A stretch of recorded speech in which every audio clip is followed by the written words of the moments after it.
వేదన కలిగిన దేశమందు వేకువ వెలుగై నిలిచినావు.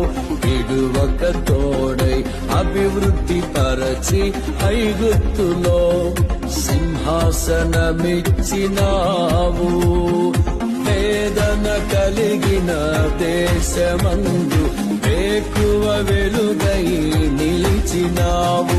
విడువక తోడై అభివృద్ధి పరచి ఐగుప్తులో సింహాసనమిచ్చినావు. మారదు ఎన్నడూ నీవిచ్చిన దర్శనము